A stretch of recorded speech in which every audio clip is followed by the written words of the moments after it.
I'm Jeremy White, and it's time for the Bills to plant their flag as a good football team. I'm Joe Marino, not Joe Brady, but Joe, if you're listening, I've got some very clear ideas for how to beat the Bucs. This is the big O, Jerry Ostroski. As Adrian said to Rocky in the hospital in Rocky 3, Rocky, would you do something for me? Win. Just win. This is the Locked On Network, and you're watching Bill Squad. Who's ready, Bills Mafia? It's the Bills Squad. Everything Buffalo Bills, every week. Breaking down the big hits and game-changing plays the way only the Locked On Podcast Network can. Nobody circles the wagons like the Buffalo Bills. So gear up and squad up. The Bills Squad show starts now. Welcome in, Bills Mafia. It's the Bills Squad show. Jeremy White, Joe Marino, and the big O, Jerry Ostroski, our preview of Bills Bucks. We will break all things down that are Bills Bucks for this matchup and get into lineup decisions the Bills could make, of course, potentially Gabe Davis's return to the lineup, injuries to worry about, all that good stuff, the AFC East race, and how we're keeping an eye on that. And today's episode is sponsored by Prize Picks. Download the Prize Picks app today and use code LOCKEDONNFL to get $50 in lineups after you play your first $5 lineup. Well, gentlemen, since we last spoke in our Dolphins post-game, it feels like the entire NFL world has come to discover, oh no, the Bills are in trouble, right? It's been loud this week. Jerry, it's been loud this week, what we've heard about these Bills. Yeah, it has. And before I go any further, I have to correct myself. It was actually Rocky 2, not Rocky 3 Okay. when she said that. But no, I did a show on Locked On called Pro. It was former players. It was Player Squad. We're doing a new thing. We had about 8 of us on there. And man, I took a beating. Dude, I just took a beating. Speaking of Rocky, I just covered up in the corner and allowed these guys to hammer me about the Buffalo Bills. And yeah, I mean, it seems to be anyway, the Bills are one of those teams when they have difficulties, everybody likes to pile on. And yeah, the narrative has not been great. It's all over the place. There are some people that, Jeremy, we probably should talk about at some point today that have come to your rescue recently in the media, and which has been pretty good. And I shouldn't say rescue, but basically validated a point you've been making for a long time about the receiver position. But yeah, it's been a tough week. And like I say all the time, just get me to the next game. Because when we get to the next game, we can talk about that and not all these other things, unless they rear their ugly head again.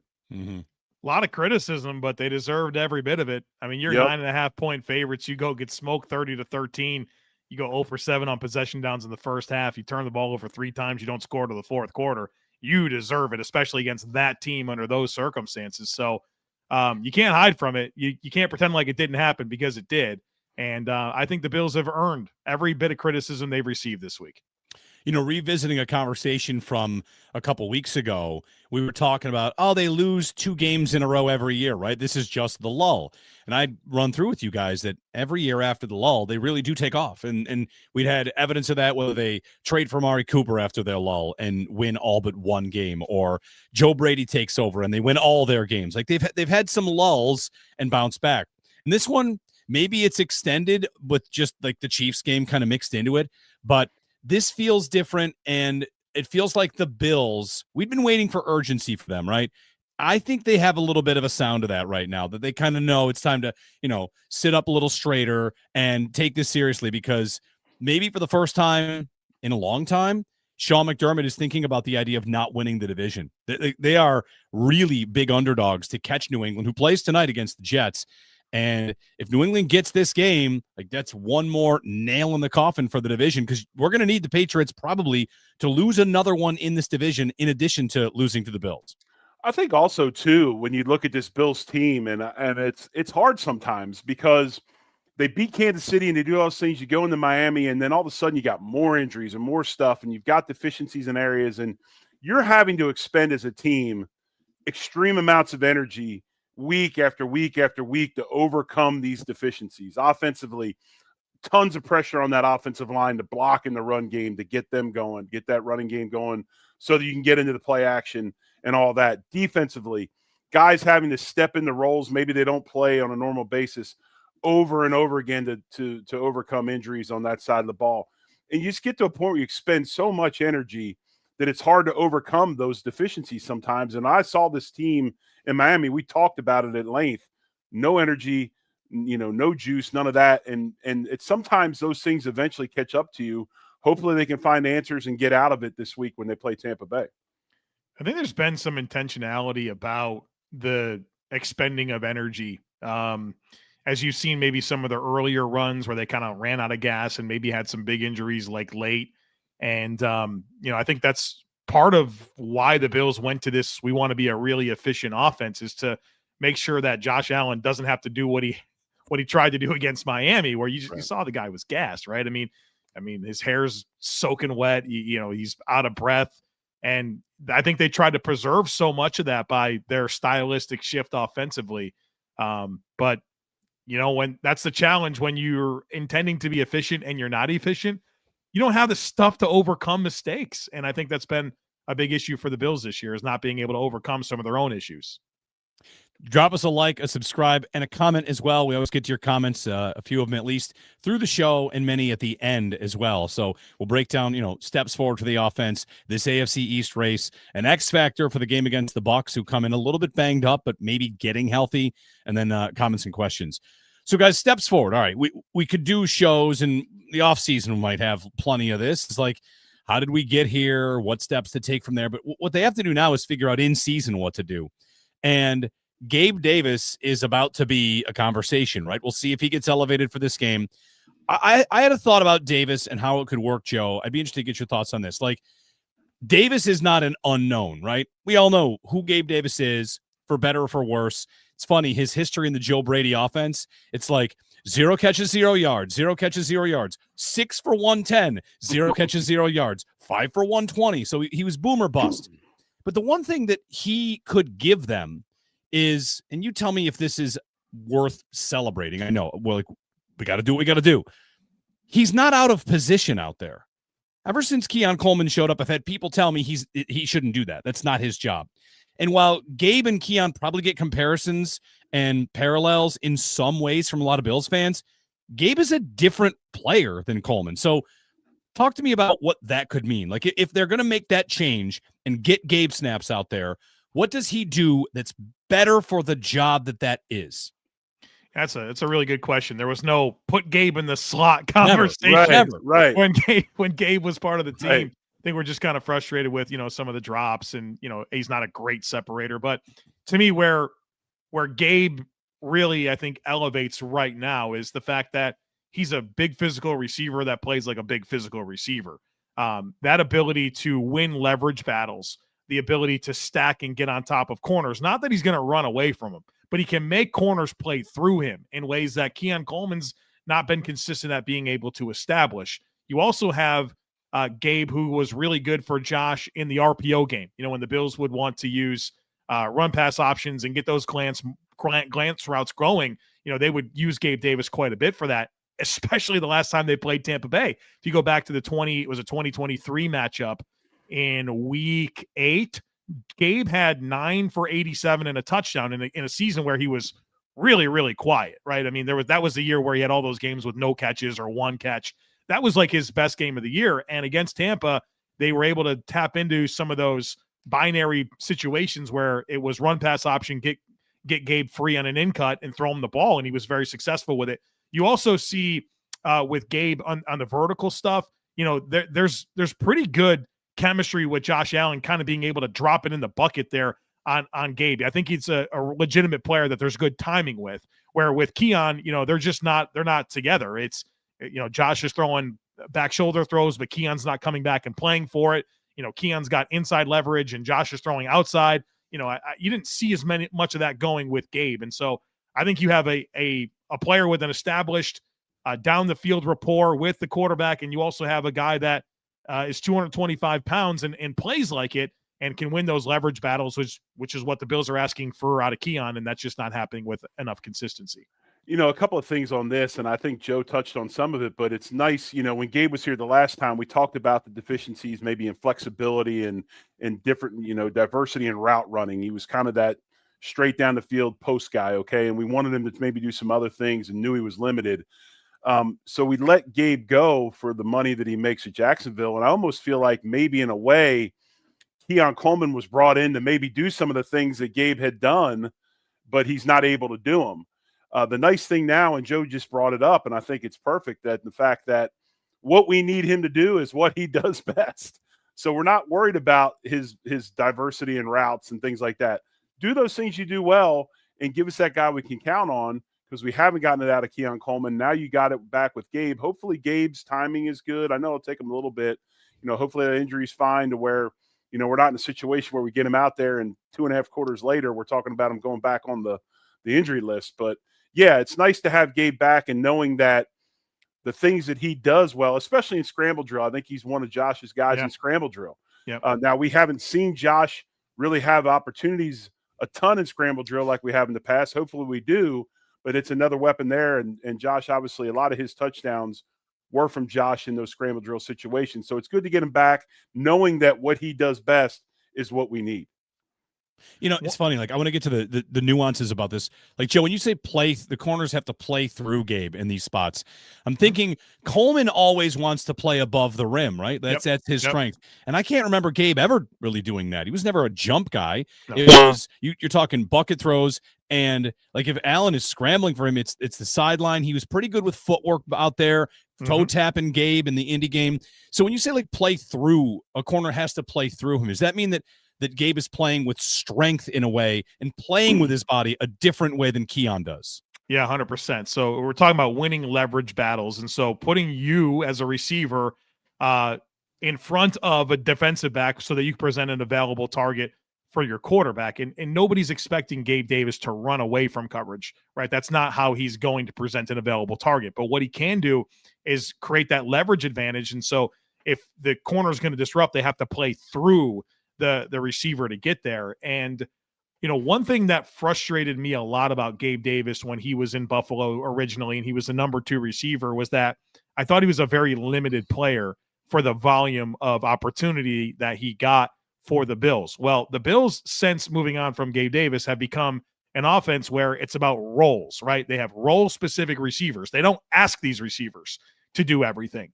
And so that increases my appetite for understanding the limitations that Gabe has, what they want out of that Keon Coleman role, and how Gabe actually becomes a little bit more of an attractive player. I don't think that he should come in and be the focal point of the passing offense, but for what they ask Keon to do, I think that Gabe has a better chance of doing that at a higher level right now when you distance yourself from, hey, there are limitations. He's not going to uncover. He's not going to run the full route tree. He's not going to win with yards after catch. But that's not what they want for Keon Coleman to do either. And so I think as you accept that they're a role-specific team with the receivers, I think it becomes more palatable to understand how Gabe Davis fits into this overall equation.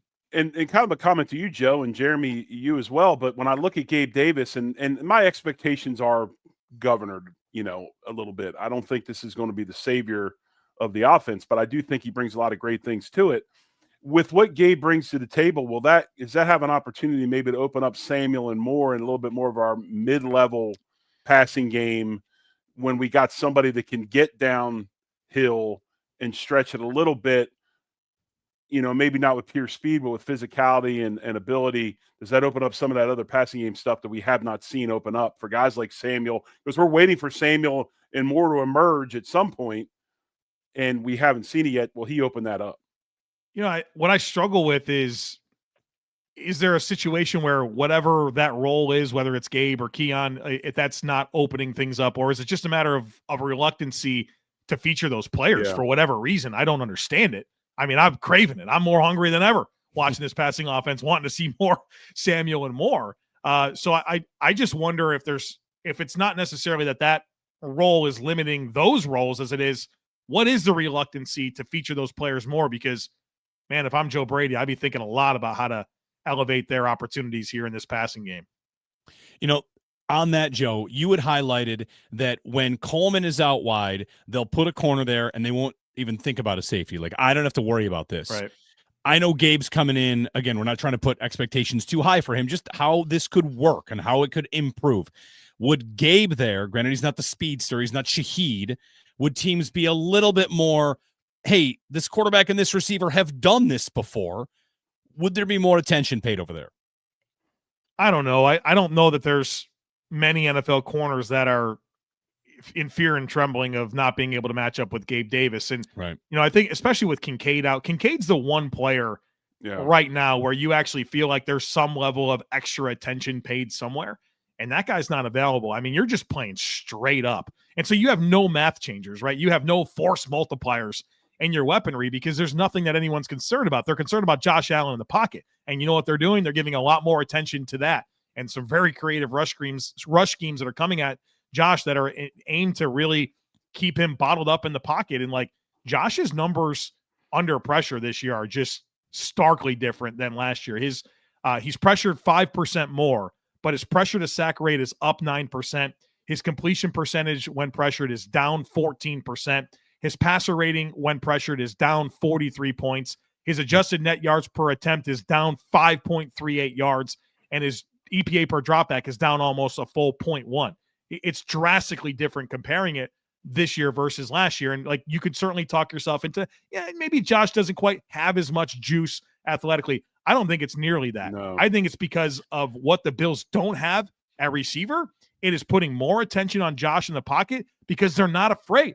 They're willing to say, yeah, we'll run with these guys. It's no big deal. We'll put our attention on Josh Allen. And so your math changer, your force multiplier is your quarterback because there's no weapons that anyone's afraid of. And that's really, really affecting Josh Allen in the pocket. And it's making it a lot harder for him to do the special Josh Allen things that we all love, especially in those got-to-have-it moments. So, boy, they're making some real choices here with what they have at receiver, and it's really affecting their quarterback. But I also wondered this, too, is 13 personnel is the big advantage of it besides the power running game is the fact you get Kincaid in all those mismatches.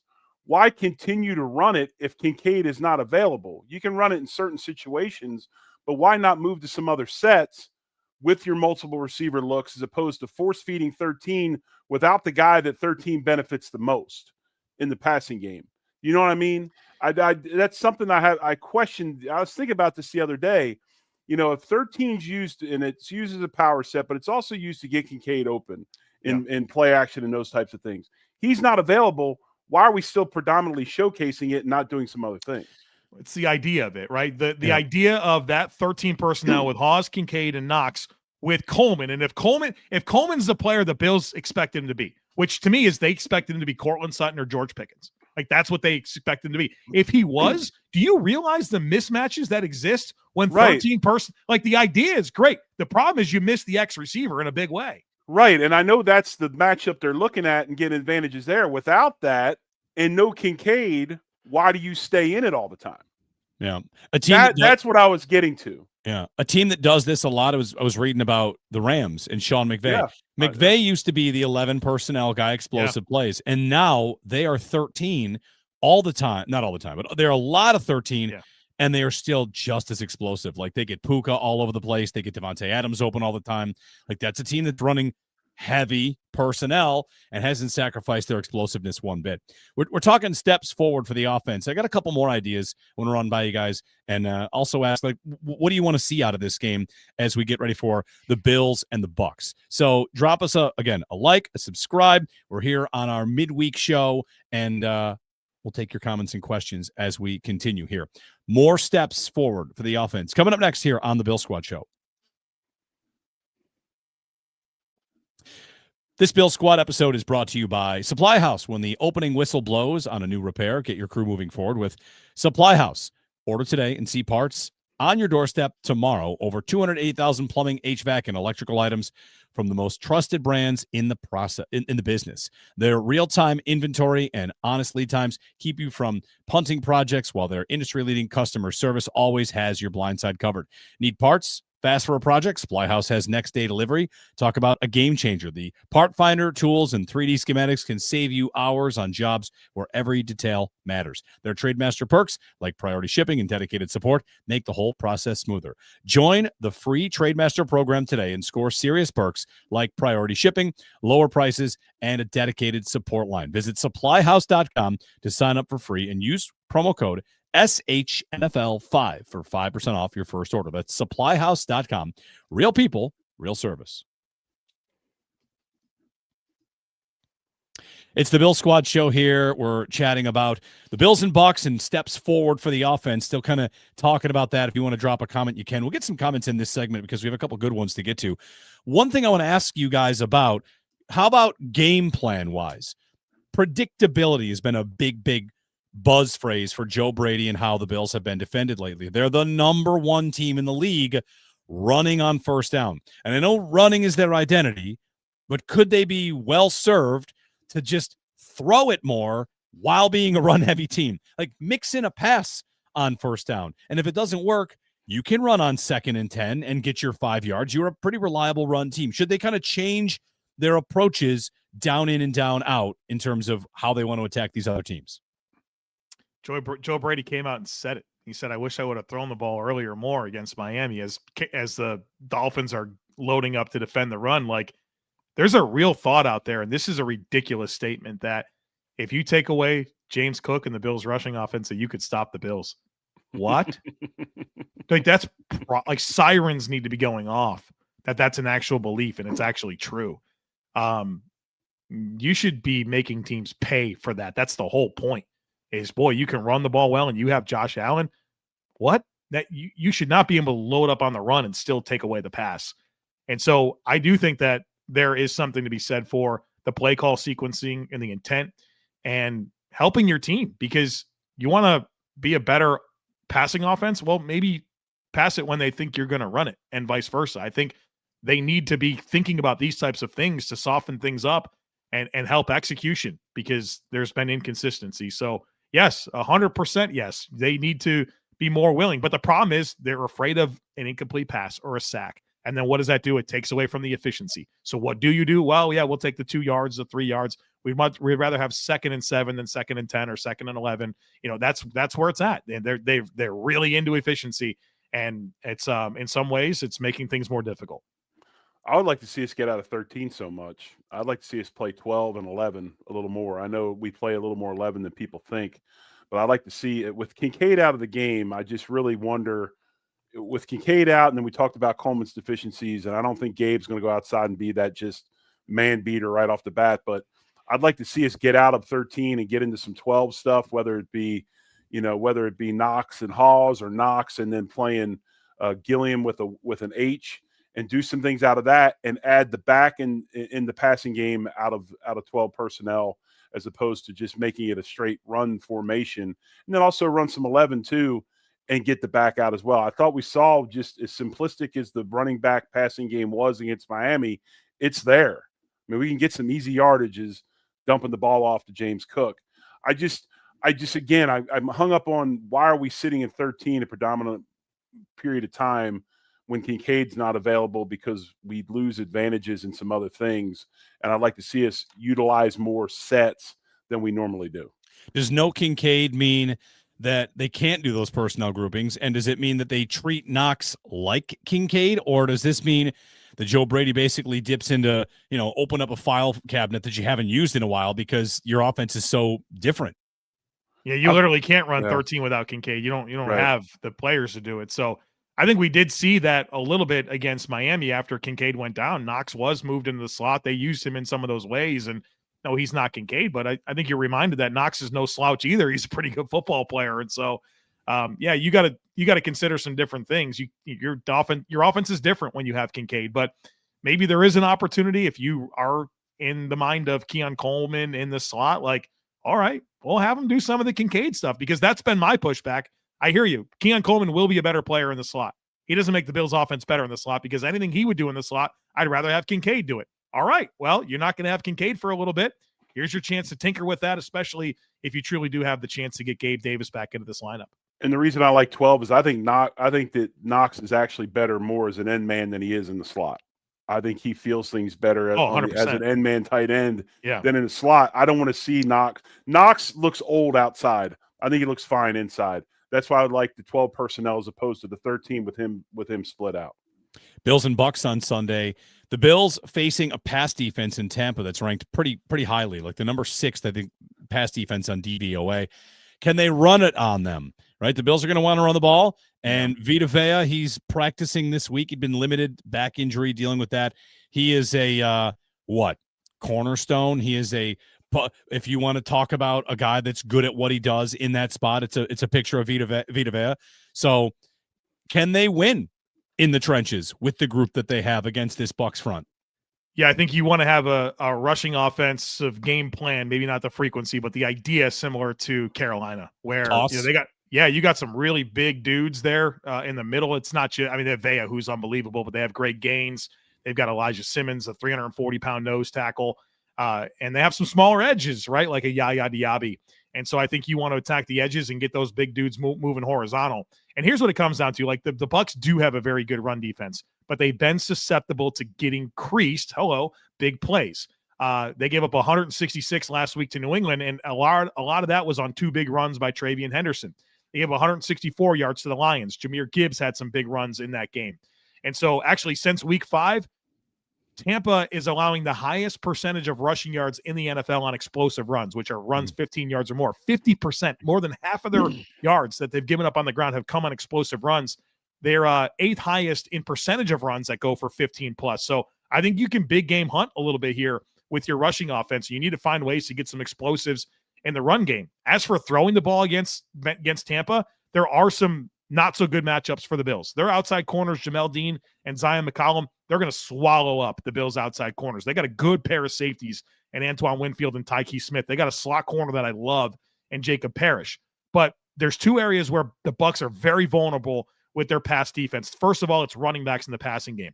The Bucs allow the second most yards per game to opposing running backs in the passing game of any team, and they're allowing over 9 yards per completion to opposing running backs. That's the most in the NFL, and they're 7th worst in EPA per pass when targeting running backs. This is the week to get Cook, Davis, and Johnson going in the passing game, and this is also a week where the Bills have to be play action heavy. Just like we talked about with the Chiefs, the Bucs, they're a blitz aggressive defense, and that leaves them vulnerable to play action. They're 29th in the NFL in EPA per play against play action. They give up over 10 yards per play against play action. That's 31st in the NFL. Yeah. Oh, by the way, Josh Allen is 4th in the league in EPA per dropback with play action. The recipe, Joe Brady, is very, very clear. Play action, be ready to beat the blitz, run the ball and search for those big runs, and throw the ball to running backs. Scott writes in, Cook is due. That's what you're saying. I mean, it sounds like, Joe, if you're giving advice here, it's if you got James Cook in fantasy or any lineups anywhere, that this is a Cook game. You're talking on the ground. First of all, I'm giving advice to Joe Brady. Sure. Joe.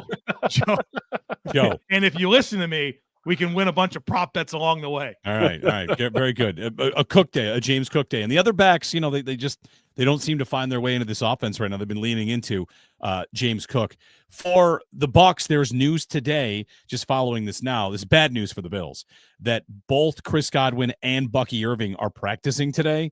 Yeah. So they might be trending in the right direction. Had heard that in Tampa, it's a shoulder injury for Godwin and it's a foot injury for Bucky Irving. So We'll see about those two. Irving, I feel like on the board up there is X Factor versus Tampa Bay, which we could have saved, but now that we got this news on Bucky Irving practicing, I'll just give you this. Like, my win-loss might come down to whether or not Bucky Irving plays, because explosive back, and last season he forced the highest missed tackle rate in the NFL since 2016. And I've got news for you. It's not news to many of you listening. The Bills and missing tackles, it's a thing. I would worry in a big way about what Bucky Irving could do to this defense, where Rachaad White, I don't think, is the same threat. Bucky Irving's a very good NFL running back. I like him a ton.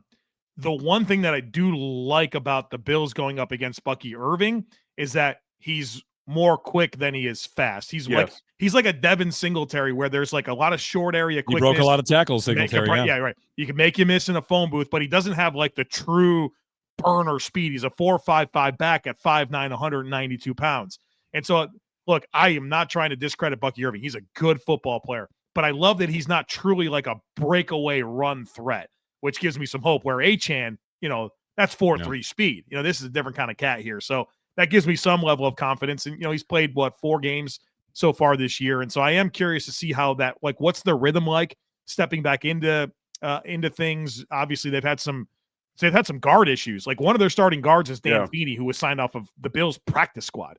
And they're probably not going to have their left guard, Ben Bredesen, who have a hamstring injury. They'll bring in Mike Jordan probably to play next to him. They're not going to have Cody Mock. So I do wonder about Irving, first game back. He's only played 4 games this year.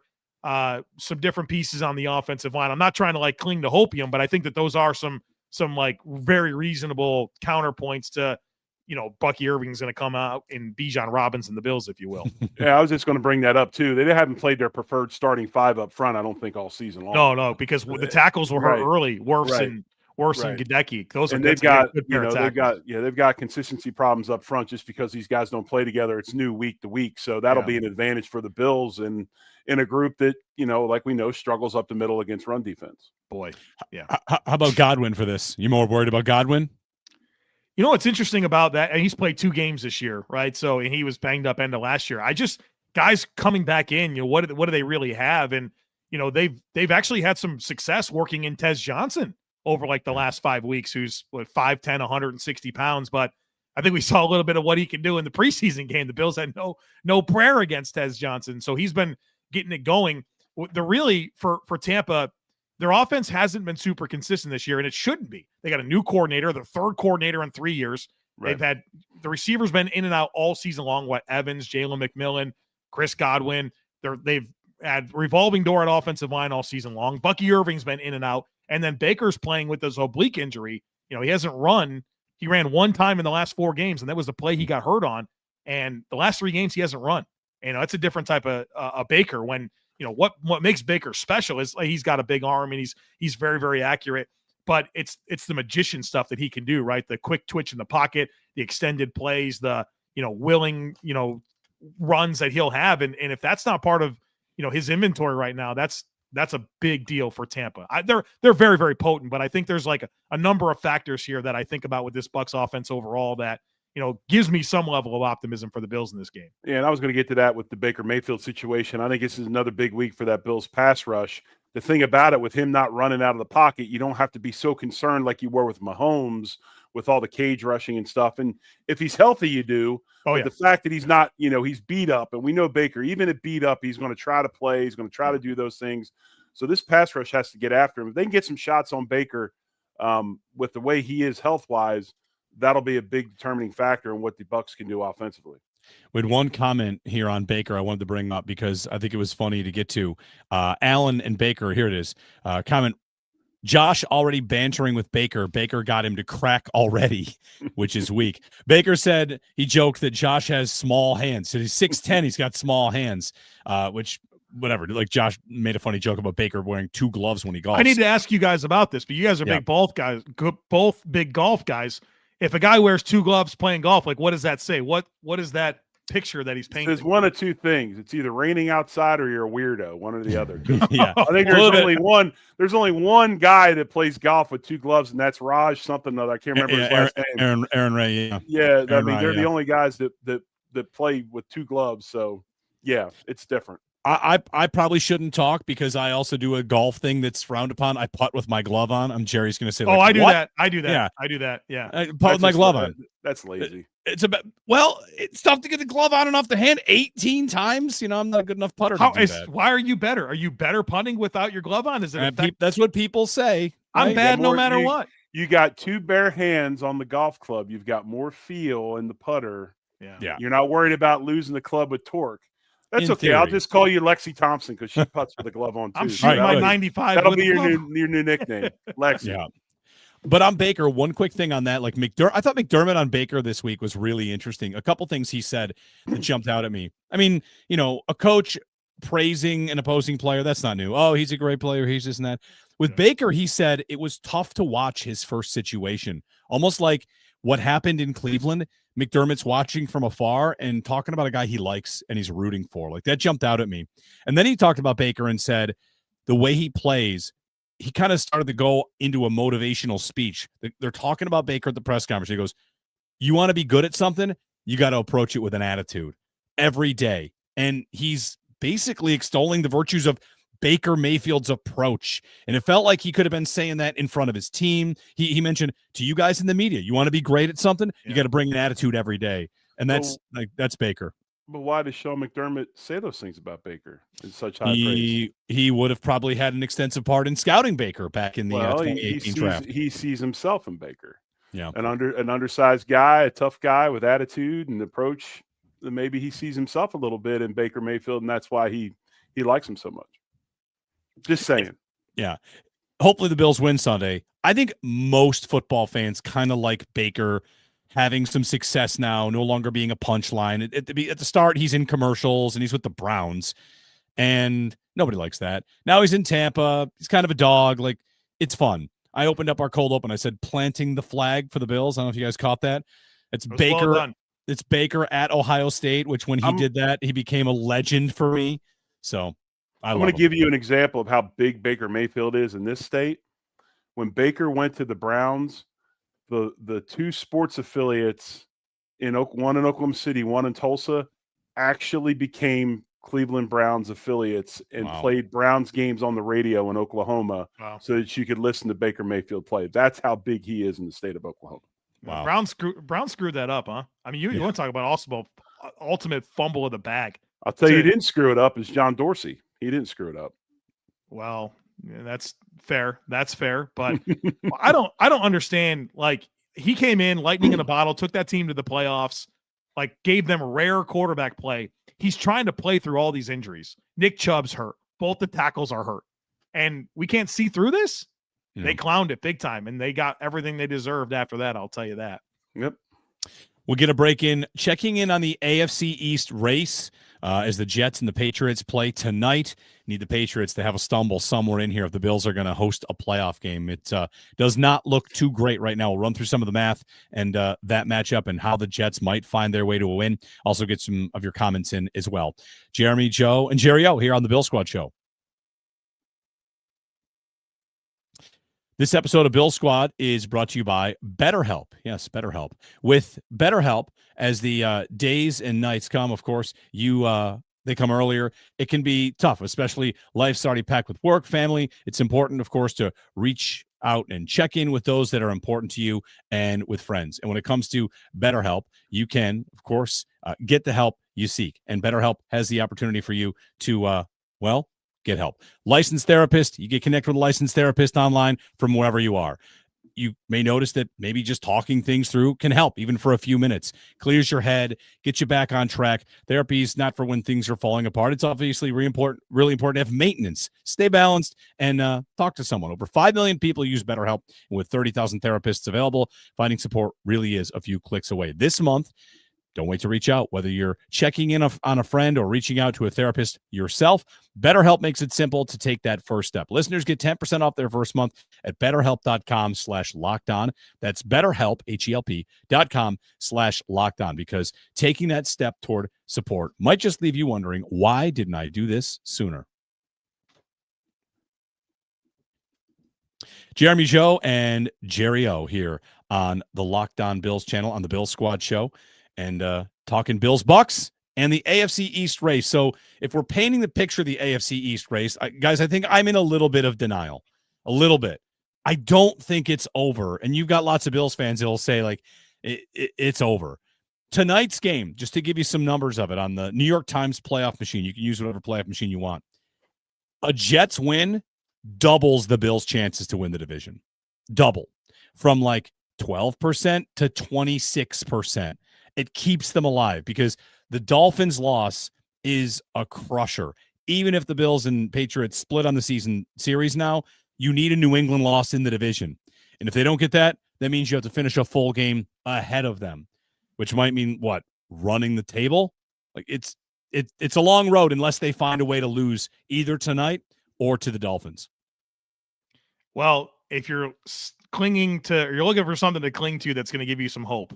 We've seen some massive divisional upsets this year on Thursday Night Football. Go back to week 5. The Rams were heavy favorites, 7.5-point favorites over the 49ers. The Rams are at home. They lost the game.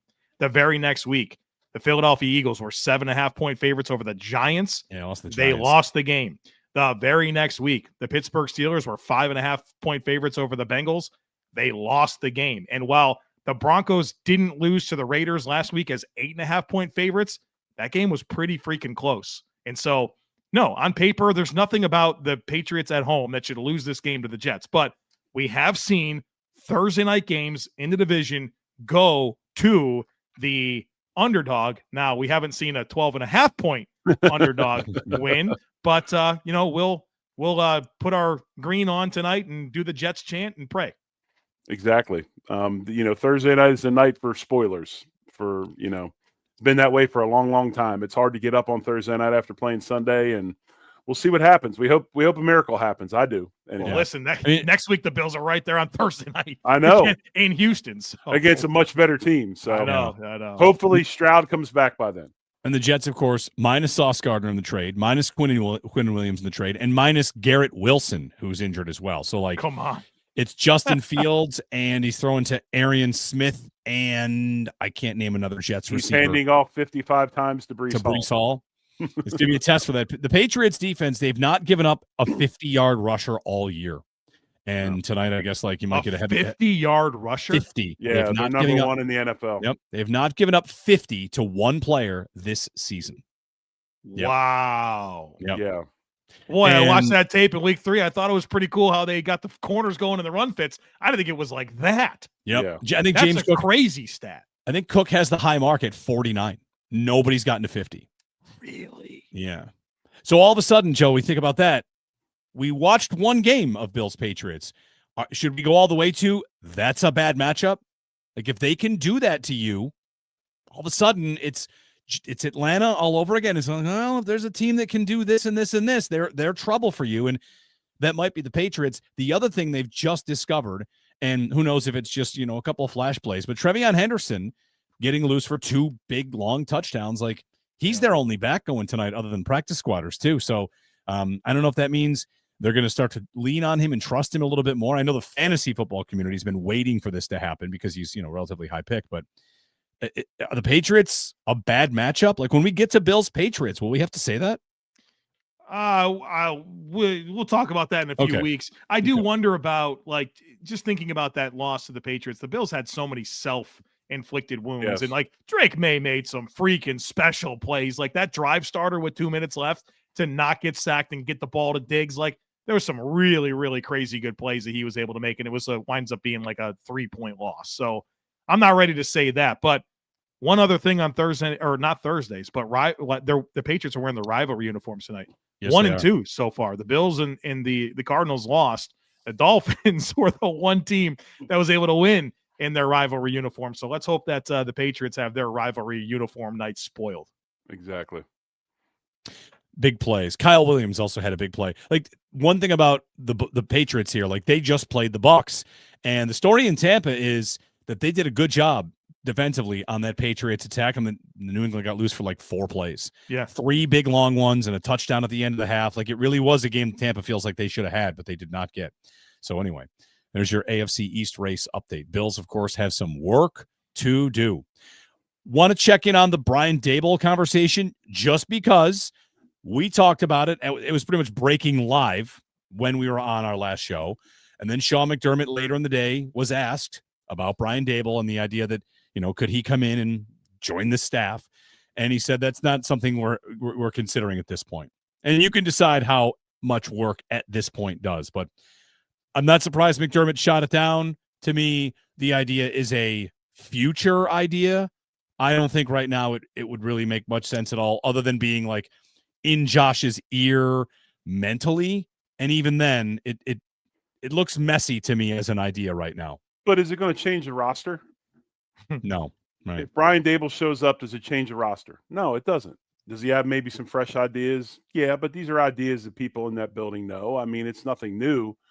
Again, I keep going back to it. The issue right now is I don't believe is a coaching issue more than it is a roster issue. Who's available, who's not available, what do they have and don't have? And bringing Daboll back would be, that'd be great for everybody. And it would satisfy a lot of people that, are headhunters, that when things happen, they want heads. But honestly, it doesn't change the roster, folks. You got the same receivers and the same weapons. Yeah, I am curious. I'm curious to see. Yeah, I don't think it's going to happen this year. But if you do have a vacancy, whether that's Joe Brady leaving for another job or the Bills say, "Hey, you're not our guy," I do wonder what that search looks like. It's a big deal. It's Josh Allen in his prime. He'd be that offensive coordinator. How do the Bills approach it, and who do they consider? I don't know that it would be just, all right, who's the quarterback's coach? Let's put him in the chair. I think there could be an interesting pivot, whether that's something completely new or if it's Brian Daboll back to recapture some of that magic, and hopefully you keep Cromer around and get the run scheme of Cromer with the passing offense of Dayball and have your best of both worlds. But, we'll see what happens. I don't think it's going to happen until after the season. We'll get some of your comments and questions in. Now's the time. I've got a bunch starred. We're going to run through and get some of yours as well here on the Bill Squad Show as we prepare for Bills and Bucks. So drop us a question. We will buzz through a bunch. I have 5, 6, 7, 8 now. I'm counting them up already. So we've got a lot to get to. Drop yours. It is the Bill Squad Show. Back with our final segment, question and answer, coming up here on the Bill Squad Show. This episode brought to you by Prize Picks. You and I make decisions every day on Prize Picks. Being right can get you paid. Don't miss any of the excitement of this sports season.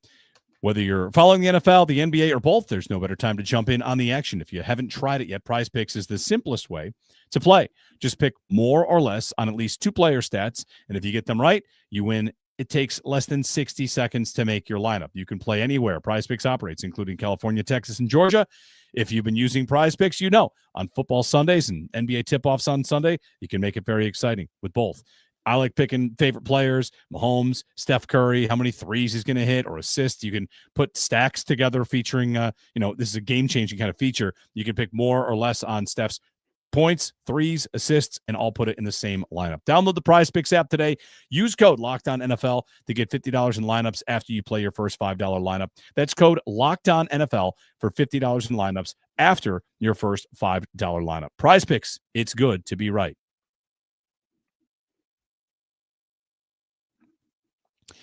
Back here on the Bill Squad Show. All right, gentlemen, we're going to get some questions and answers. We got a lot of members of the Mafia in dropping us comments, so we'll buzz through a bunch, and if you want to have one featured here on the show, just type it right here on YouTube. We stream this live on YouTube, so if you're listening through your podcasting app, you can be a part of the show with YouTube when we stream live, so we'll do that. First comes up Ralph, who writes in, Coleman plays football like a basketball player, trying to avoid fouling out of the game. Let's get to Coleman for a moment here, because there's coaching, there's player development. That's a part of this whole picture, right? It's just, it's not you draft him and you throw him on the field. So I guess, is there still enough of a player in there for the Bills to kind of get to work with? Maybe it's a different position coach. Do you agree with the assessment right there? That's how he plays, and how do they get out of it? I think that it's utilizing skill sets and putting him in the best position to be successful. I mean, we saw this whole coaching change thing with another high round pick that flamed out, and that was Shakir Elam. They got another defensive secondary coach. He was working with him. Hey, this guy's so good. And we're back in the same situation. So sometimes coaching is the problem. Sometimes you can't coach guys out of things. He's got a specific skill set that you're trying to make him do something opposite of what he does well. I don't really know how much you can coach a guy to get off a man or run right. You know what I mean? Yeah. I don't, especially at this point in time, you're a second round pick. You should see on film, you should be able to get off man coverage by then. I mean, it is what it is. Yeah. If you didn't do it in college, it's not likely to be right. A light bulb goes on thing. Is it time to have an Adam Henry conversation? That's the Bills wide receivers coach. Has a single wide receiver not named Khalil Shakir met expectations since Adam Henry's been the Bills receivers coach? I mean, legitimately, none of them this year, right? None of them. Last year, did any Matt of that Collins, happen? I guess. All right, Matt Collins would be your Trent Collins. Sherfield, Deontay Hardy, Diggs falls off, Davis falls off. I know he's been in the league for a long time. He's been coaching receivers for a long time, but it doesn't feel like there's a lot of good success stories to point to in Buffalo. In fact, I would say just about every one of them has failed to meet expectations under his watch. Yeah. All right. Next comment we're going to get to. Koala Bear writes in, I heard Sal Capaccio note the Bills have the 31st worst starting field possession. Can that be improved on to help the offense? This is something that's been a factor, right? And there's a lot of things that go into field position, your kick return, your punt return, whether or not you're forcing punts deep in the opposition territory, whatever. But return game, guys, this is Mecole Hardman, right? Is this what they're looking for with Hardman? Is someone that can improve them in that department? Well, first of all, shout out to Koala Bear Khan, a great member of our Discord community. And I'm just impressed that he didn't ask about fullbacks, because I think every question and comment he has is about fullbacks. I think this is definitely worth talking about. especially because you're rostering a kick return specialist that's a healthy scratch every week. Come on now, like that, make it make sense. I can't. And so you look at McCole Hardman, and the Bills are what? They're 18th in punt return average and 30th in kick return average. I might have that flipped, but either way, they're bad and below average. And so, yeah, I think you're looking for a spark here, especially for an offense that has kind of had some challenges at times this year. How do you spark it? I think the return game can be that. And McCole Hardman obviously has a big proof of concept for what he can do in the league, over 90 punt returns for his career, almost a 10-yard average, does have a touchdown. He's done it in big moments. So I think you are probably looking for a spark there. And you're probably reluctant to put Khalil Shakir out there to handle those punt returns. And so I'm intrigued by Hardman and how he can elevate that area of the team. Another aspect of this too is our defense's inability to get off the field in 3 plays and 3 and outs. I mean, our defense not getting off the field, when they do get off the field, it's usually later on in the series, and punts are going much further into our end as opposed to 3 and outs and stuff. So that can be looked at as well as part of this field position aspect. But yes, I think they definitely need a sparking returner. This one comes in from Searching for Oldies. All right. Do we believe Josh should be upset about the entire situation? I saw a list of receivers we've drafted since he's quarterback, and I'd say the list is lackluster. Why hasn't Josh spoken up? I'll offer this. Don't we all kind of think Josh gets what he wants? Or at least the GM likes to say it. He wanted Kincaid. He wanted Coleman. He picks the offensive coordinators. Like, I kind of feel like if there's any sort of mess, is he the one that, of course, wanted Diggs to go? I think Josh is getting what he wants. I actually take pretty big exception with that chart that's going around. I think it's got a severe lack of context. I think we're mad at the wrong things, because actually, if you look at that list, the only one that I think didn't meet expectations for where they were drafted is Keon Coleman, and he's played a season and a half. You're talking about a bunch of day 3 picks that include Gabe Davis and Khalil Shakir, which are massive hits relative to where they were drafted. And then a bunch of 7th rounders. Like, we're really going to talk about Marquis Stevenson, Caden Prather, right? That's inappropriate. So be mad at the right things. Those players, I think every single one of them has met or exceeded expectations, minus Keon Coleman, and the book still not being written there. Be mad at the investments, not that those specific players, because I think those specific players have been fine. Be mad that he hasn't done more. Whatever, he traded the 1 for Diggs. That worked out really good. He signed John Brown. He signed Cole Beasley, Emmanuel Sanders. Like, there's been some successful investments there, but be mad at the right stuff here. That list of players is fine. And if you're a general manager and you're making draft picks based upon what your quarterback tells you, you got whole nother set of problems. To be honest with you. Yeah. Next comment. We got a bunch coming in. Has Shakir really met expectations? Do we feel he's playing like a $13 million per year receiver? We talked about this offseason. Khalil being a steal, and I don't see it. Well, okay, let's first of all acknowledge what a $13 million a year receiver is. What does that make him, like the 50th highest paid receiver in the league? I am well-versed in this. There aren't that many. It is like the middle class of receiver. It's the Josh Palmer area. I guess the question I would have would be, when you decide, you're moving on from Diggs because of personal stuff. Okay.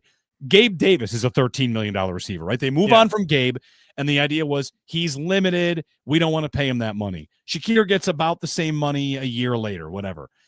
Does Shakir still feel like a steal? Because when he signs that deal, he's kind of credited as a steal. I think Bills fans still know he's a very good player. He does what he does well. Is it still a steal, or is it just like, okay, they've got a good player there? I think the Bills have an excellent slot receiver in Khalil Shakir. I think he's excellent. I wish that they got him, they asked him to do a little bit more. I think he's capable of a lot more, but the role specificity of this offense is limiting Khalil Shakir. And so I don't think there's anything about Khalil Shakir himself that is not delivering. I think he's absolutely delivering. And he's phenomenal at what he's asked to do. I just wish they asked him to do more. I don't take any exception with that contract. I agree 100%. He over meets expectations for what he's asked to do. And honestly, he's not asked to do very much. He needs to be asked to do more. And that's part of the topics that we talk about all the time with the offense and how it progresses. But no, I think Khalil Shakir is dynamic, especially considering the statistic that we had last week about how many actual air yards he has per catch opposed to yak and run after catch. He's unbelievable. He's dynamic. Absolutely dynamic. He's like 10 yards after catch per, like on screens, he's like averaging 10 yards after the catch per reception, which is like number one in the league. He's awesome. Yeah. If I pushed back on that at all, I would say, are the first 4 free? I don't know. I mean, I think he's making some people miss pretty quickly there. I know. All right. James Cook question here. Predictable. Every time he gets in a run call, he's using the salts. It's obvious. I've seen people point this out. I don't know that anyone's charting it for every run, but have you picked up on this? Smelling salts to key the run? I personally think he hits them every play. Okay. I don't think it's just runs. I watched it the other day. I think it's every play. And I've talked about it too. There's other players that do certain things that tip off certain things as well that you can see on film. But as far as Cook goes, I saw him in pass protection or whatever, hit the salts as well. Okay. Hey, if that's what he needs to do what he does on the field, I would start a GoFundMe page for him to raise money for the smelling salts. Did you this is not specifically about James Cook and smelling salts, but Maxwell Harrison had some comments about Xavier Worthy. Did you see the quote from Patrick Mahomes? No. So he this information got back to Patrick Mahomes that there were some tells that Maxwell Harrison was, kind of bragging about that he had on Xavier Worthy that helped them play well in that game. And Patrick Mahomes was asked about it in his press conference. He says, appreciate the info. So right. Come on, Mac, keep it to yourself, brother. Mistake. No, guys, there's no problem dealing with the Chiefs. Don't you know that? It's okay. You can share things with them. All right. Sorry about that one. Koala Bear Khan says Josh Allen with the towel. You want to tell me what do we got for that? Is that a tell? Something going on with the towel? I don't know anything about the towel. Right. You're gonna need an elaboration there, Koala Bear Khan. I've got somebody else. Oh yeah? I'm not saying because I don't give my secrets away. Oh yeah, I think I know this one. Yeah. Osiris Torrance, just a guess. It's got to be line. I'm not giving my secrets Jeremy, away. we're trying to win the division, man. That's we're not right. trying to give it. You don't think Mike Vrabel's sitting here listening to this?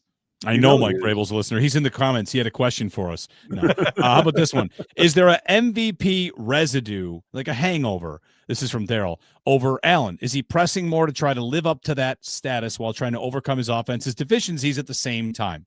Overthinking out here, but what do you think? No, there's not. I do think that he tries to press a little bit when they are down. When you look at the Chiefs game, when the Bills are even or up, he's much more willing to hit the short throws and do the things within structure. When they're behind and he feels like he needs to do more, then maybe he turns down some of those throws.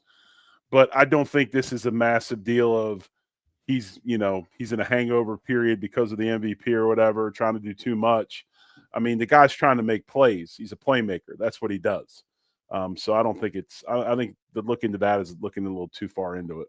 I agree. And I listened to what he said for the Panthers game. And, he was asked, why were things inconsistent? And he talked about trust a lot. But he also said he's like eager to get out there and watch a play. He's like, he talked about watching ball for the last week and he want to get out there and do his thing. Like, make no mistake about it. He's a highly competitive dude. He wants to be highly productive. He wants to make those dynamic plays. But I don't think it's because of the MVP thing. I think it's just because that's who he is. And that's, I think, how most quarterbacks are.